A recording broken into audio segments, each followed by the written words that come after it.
नमस्कार दोस्तों, साहित्य ज्ञान चैनल पर हार्दिक स्वागत है आपका। आज के सत्र में हम अध्ययन कर रहे हैं आधुनिक हिंदी साहित्य, जिसके अंतर्गत खड़ी बोली का आरंभिक गद्य, जिसमें ईसाई मिशन प्रेस और समाचार पत्र और पाठ्य पुस्तकें। कौन कौन सी पाठ्य पुस्तकें प्रकाशित हुई थी, ईसाई मिशनरियों ने क्या काम किया था, समाचार पत्र क्या योगदान अपना देते थे।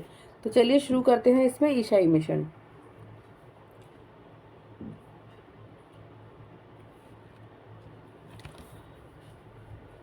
यदि राजकाज के लिए सरकारी स्तर पर हिंदी गद्य का निर्माण और प्रसार फोर्ट विलियम कॉलेज के माध्यम से किया जाने लगा, तो ईसाई धर्म के प्रचार के लिए ईसाई मिशनों ने भी हिंदी गद्य के निर्माण में योगदान दिया।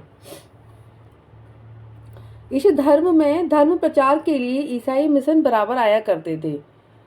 जब फोर्ट विलियम कॉलेज की स्थापना हो गई, ईसाई जो गिलक्राइस्ट थे वो वहाँ पर प्रधानाध्यापक थे, प्राचार्य थे।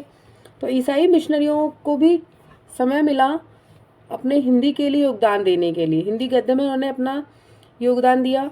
इस धर्म में धर्म प्रचार के लिए, यानी जो इनका धर्म था ईसाई धर्म, इसमें इन्होंने अपने धर्म के प्रचार के लिए ये आगे आए। और इन्होंने क्या किया, अपनी जो इनकी पुस्तकें थी, बाइबल के हिंदी अनुवाद, इनकी जो धार्मिक ग्रंथ है बाइबल, इसका इन्होंने हिंदी में अनुवाद किया और कलकत्ते के पास श्री रामपुर में स्थापित डेनिश मिशन शुरू किया।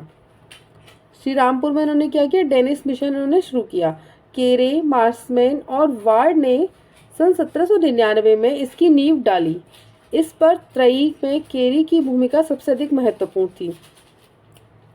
केरे को गिलक्राइस्ट की हिंदुस्तानी कृत्रिम प्रतीत होती थी, यानी गिलक्राइस्ट जो वहाँ के, उनको हिंदी कैसी प्रतीत होती थी, बनावटी, कृत्रिम प्रतीत होती थी। अतः धर्म के प्रचार की दृष्टि से उसने इसे उपयोगी नहीं समझा। वे यहाँ आने के पहले काम चलाऊ हिंदी सीख चुके थे। 2 मुंशियों की सहायता से किया गया बाइबल का हिंदी अनुवाद सन 1811 में छपा। यह बाइबल का हिंदी अनुवाद है। कौन सा? बाइबल का पहला हिंदी अनुवाद है। सर्वप्रथम केरे ने हिंदी की प्रकृति को अलग किया। हिंदी की प्रकृति को उन्होंने अलग किया। अपने अनुवाद के चौथे संस्करण में उसका कहना है, हम हिंदुस्तानी की उस बोली को हिंदुई समझते हैं जो मुख्यतः संस्कृत से बनी है और जो मुसलमानों के आने से पूर्व संपूर्ण हिंदुस्तान में बोली जाती थी। अब यह भी बहुत व्यापक क्षेत्र में समझी जाती है, विशेषकर जनसाधारण के मध्य। ये केरे ने कहा है कि, है ना, तो उन्होंने क्या कहा है कि हम जो हिंदुस्तानी में हिंदी का जो विकास हुआ वो संस्कृत से ही हुआ। पहले यहाँ की जो मातृभाषा थी वो संस्कृत ही थी, है ना, संस्कृत, पाली, प्राकृत, अपभ्रंश, हिंदी। तो इस प्रकार से इसका जो क्रम आया, तो वो लोग क्या समझते थे कि यहाँ पर जो हिंदी बोली जाती है वो मुसलमानों के आने के पूर्व संपूर्ण हिंदुस्तान में बोली जाती थी, यानी संस्कृत से ही बनी है और वही हिंदी है। केरे के पश्चात चैम्बरलेन ने भी हिंदी की अपनी प्रकृति को समझने की कोशिश की। उसने हिंदी की विभिन्न शैलियों, चलती हिंदुस्तानी, चलती नागरी, संस्कृत निष्ठ हिंदुस्तानी, ग्राम्य शब्द बहुल हिंदी को वह हिंदवी कहता था। मतलब था कि चैम्बरलेन ने उर्दू को हिंदी की एक शैली ही माना है। उन्होंने उर्दू को भी हिंदी की एक शैली ही माना है। यदि विभिन्न कालों 1811, 1818 और 1826 और 34 में किए गए बाइबल के अनुवादों की भाषा का अध्ययन किया जाए तो उनमें क्रमिक विकास देखा जा सकता है। क्रमिक जो विकास हुआ वह उनमें देखा जा सकता है। फिर उसने अपने 12 शार्दिकों को पास बुलाया। जो विकास हुआ है ऐसा देखेंगे, और उन्हीं पलीत रूहों के दूर करने और तरह की बीमारी और हर किस्म के औजार से शिफा बख्शने की कुदरत बख्शी। और यीशु ने अपने 12 शिष्यों को बुला के नापाक भूतों के ऊपर उन्हीं के छुड़वाने को और हर तरह की बीमारी और हर एक औजार दूर करने की उन्हें कुदरत किया। और मैं अपने 12 शिष्यों को समीप बुलाकर पवित्र आत्माओं के ऊपर उन्हीं के छुड़वाने और सब पीड़ा सब दुबलाई आछी करने को उन्हीं को अधिकार दिया। धीरे धीरे ये इस तरह की उन्होंने हिंदी का जो प्रयोग किया उसके नमूने यहाँ पर दिए गए हैं। धीरे धीरे फोर्ट विलियम कॉलेज के अधिकारियों की भांति ईसाई मिशनरियों को भी स्पष्ट हो गया कि उत्तर भारत की जनभाषा हिंदी है और उसके अनुवादों में इसी का प्रयोग होने लगा। यानी उनकी समझ में आ गई कि उत्तर भारत की जो लोगों की भाषा है, साधारण लोगों की भाषा है, मूल भाषा है, जन भाषा है, वो क्या है? हिंदी है। प्रेस और समाचार पत्र। यो प्रेस स्थापना का छुटपुट प्रयास गोवा आदि स्थानों में हुआ, किंतु व्यवस्थित रूप से उसकी शुरुआत कलकत्ता में हुई। चार्ल्स विल्किंस ने 1750 से 1836 में रैथिनियल ब्रेसी हॉलैंड कृत एक ग्रामर ऑफ बंगाली लैंग्वेज के लिए प्रथम बार बंगला टाइप बनाया, यानी बंगला शब्दों का उन्होंने प्रयोग किया, टाइप किया। विल्किंस ने हुगली प्रेस के लिए बंगला टाइप के अतिरिक्त नागरी टाइप भी निर्मित किए। श्री रामपुर मिशन के कैरी पंचानन कर्मकार की सहायता से टाइप फाउंड्री खोली गई। वस्तुतः नागरी टाइपों का जन्म स्थान हुगली और श्री रामपुर है। श्री रामपुर में पहल टाइप फाउंड्री बनी। यहाँ से ही अन्य स्थानों को टाइप भेजे जाते, यानी शब्द जो टाइप किए जाते थे वो अन्य स्थानों को भी वहीं से ही भेजे जाते थे। टाइप उपलब्ध होने से जगह जगह छापे खाने खुलना आरंभ हो गया, जिससे शब्दों को टाइप किया जाता था। टाइप है ना, छापे खाने मशीनें उपलब्ध हो गई तो प्रेस जगह जगह खुलने लगे। छापे खाने के कारण पुस्तकें और समाचार पत्रों का प्रकाशन का द्वार खुल गया, यानी ये सुविधा मिल गई कि छापे खाने खुल गए, टाइप मिल गए, तो जगह जगह प्रकाशन और प्रेस खुलने लगे। सन 1780 में जे.ए. हिकी ने अंग्रेजी में द बंगाल गजट प्रकाशित किया। ए हिकी इसके वो हैं प्रकाशक और 1780 इसका समय है। भारतीय गजट भारतीय पत्र जगत में नया प्रकाश लेकर आया। एक गजट प्रकाशित हुआ, द बंगाल गजट, तो ये क्या हुआ? भारतीय जगत में नया प्रकाश पहली बार प्रकाशित हुआ था। इसके बाद अंग्रेजी के और भी पत्र प्रकाशित हुए। 1818 में मार्समैन और केर ने दिग्दर्शन नामक बंगला पत्र प्रकाशित किया और वह बंगला और अंग्रेजी दोनों में छपता था। हिंदी में पहला समाचार पत्र उदन मातन है, जो 30 मई 1826 को जुगल किशोर के सकल संपादकत्व में प्रकाशित हुआ। यानी जो पहला हिंदी का समाचार पत्र था वो जो उदन मार्टन था, 1826 को प्रकाशित हुआ, मई में हुआ, है ना, और उसके संपादक थे जुगल किशोर। इसमें देश विदेश के समाचार अधिकारियों की नियुक्ति और स्थानांतरण की सूचनाएं, बाजार भाव आदि रहते थे। हिंदी संबंधी दूसरे पत्र के सिलसिले में बंगदूत का नाम लिया जाता है। यह 1829 R.A. मार्टिन और राजा राम मोहन राय द्वारा प्रकाशित किया गया। कहा जाता है कि यह बंगला, हिंदी और फारसी में छपता था। यह तीनों भाषाओं में छपता था, बंगला, हिंदी और फारसी। और कब प्रकाशित हुआ? 1829 ईस्वी। राजा R.M. मार्टिन और राजा राम मोहन द्वारा यह प्रकाशित किया गया और 3 भाषाओं में छपता था। यह बहुत ही महत्वपूर्ण है, याद रखना है। पर कलकत्ता रिव्यू के अनुसार यह बंगला और फारसी में छपा करता था, यानी हिंदी की बात इसमें गलत दी गई है, बंगला और फारसी में ही छपता था।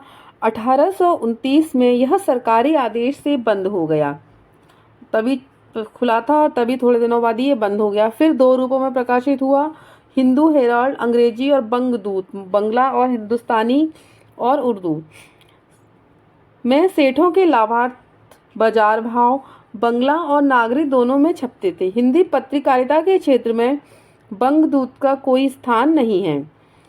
1846 में कलकत्ता से मोहम्मद नसरुद्दीन के संपादकत्व में जगत दीपक भास्कर प्रकाशित हुआ। इसके प्रत्येक पृष्ठ पर 5 स्तंभ होते थे, यानी 1846 में कलकत्ता से नसरुद्दीन के संपादकत्व में जगत दीपक भास्कर एक पत्र प्रकाशित हुआ। इसके प्रत्येक पृष्ठ पर 5 स्तंभ होते, यानी एक पृष्ठ पर 5 होते थे, जिनमें देखो बंगला, अंग्रेजी, उर्दू, फारसी और हिंदी के स्तंभ, यानी हर भाषा के उसमें स्तंभ होते थे, हर भाषा के उसमें लेख छपा करते थे। 1844 में राजा शिव प्रसाद सितारे हिंद द्वारा संस्थापित और तारा मोहन मित्र द्वारा संपादित बनारस अखबार निकला। कब निकला? 1844 में राजा शिव प्रसाद सितारे हिंद और तारा मोहन मित्र द्वारा प्रकाशित था। ये क्या था? बनारस अखबार। यह नागराक्षरों में हिंदुस्तानी शैली का पत्र था, यानी देवनागरी अक्षर प्रयुक्त होते थे, इसमें हिंदुस्तानी शैली का पत्र था ये। 1850 में सुधाकर तारा मोहन मित्र के संपादकत्व में निकला, यानी फिर तारा मोहन मित्र के संपादक में सुधाकर निकला एक। यह पहले हिंदुस्तानी ढर्रे का पत्र था, बाद में शुद्ध हिंदी में निकलने लगा।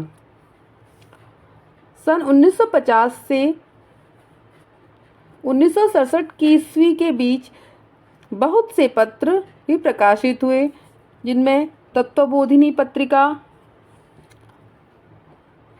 1865 में सत्यदीपक, 1866 में लोकमित्र और 1868 में बुद्धि प्रकाश। मुंशी सदा सुखलाल ने नुरुल बाजार का हिंदी रूपांतर किया। ये महत्वपूर्ण है, याद रखना है कि कौन कौन से पत्र कब निकले। इन समाचार पत्रों की भाषा परिष्कृत नहीं कही जा सकती।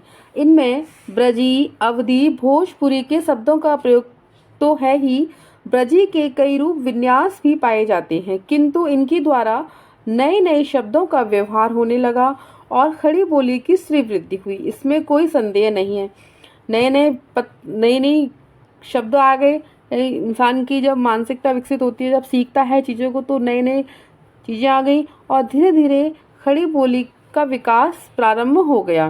पाठ्य पुस्तकें कौन सी थी? फोर्ट विलियम कॉलेज ने पाठ्य पुस्तकों की परंपरा की शुरुआत की। लल्लू लाल का प्रेम सागर और सदल मिश्र के रामचरित और नासिकेतोपाख्यान पाठ्य पुस्तकें ही थीं। लल्लू लाल की सहायता से मजहर अली द्वारा लिखित बेताल पच्चीसी और काज़िम अली की सिंहासन बत्तीसी ऐसी ही रचनाएं हैं। प्राइस के समय में हिंदी एंड हिंदुस्तानी सिलेक्शंस 2 खंडों में प्रकाशित हुआ। अंग्रेज शासकों ने प्रशासन की सुविधा तथा ईसाई मिशनरियों ने धर्म प्रचार के लिए अनेक कॉलेज और स्कूलों की स्थापना की। उन्होंने क्या किया? अपने मिशन के प्रचार प्रसार के लिए कॉलेज खोले गए, स्कूल खोले।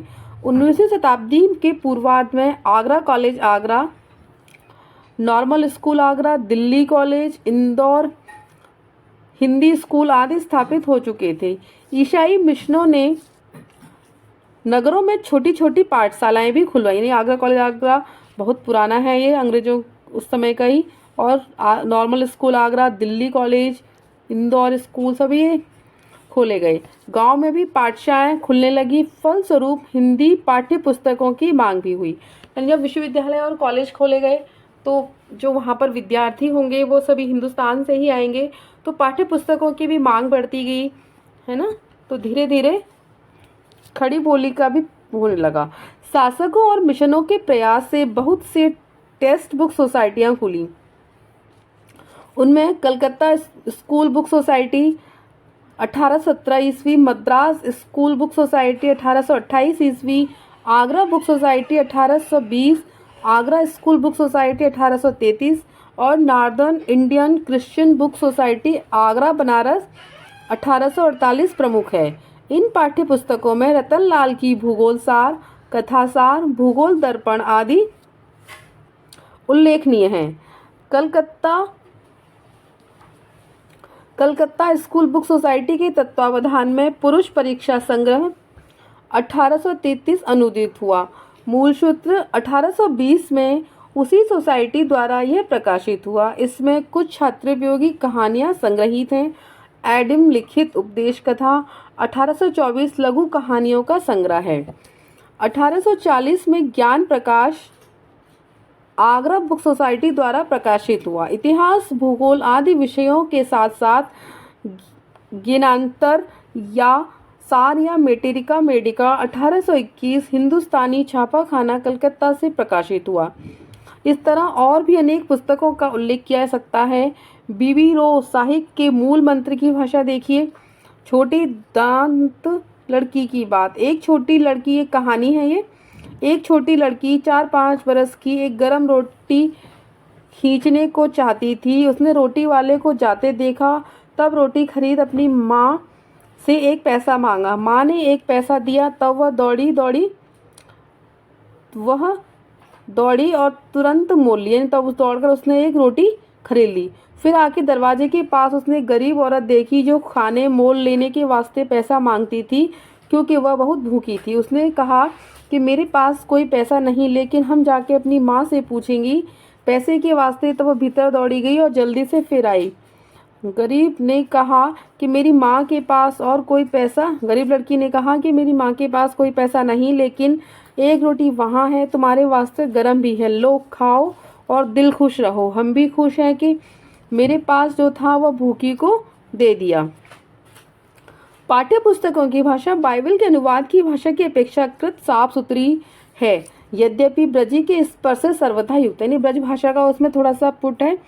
शब्द प्रयोग में अनुपयुक्तता, लिंग वचन की अनेक भूलें हैं। आपने देखा उदाहरण जो भी पढ़ा था उसमें कितने सारे वचन और लिंग नहीं है। किंतु पाठ्य पुस्तकों के लिए नई शब्दावली भी ढूंढना पड़ा, नए विषयों के अनुरूप शब्दों की तलाश करनी पड़ी।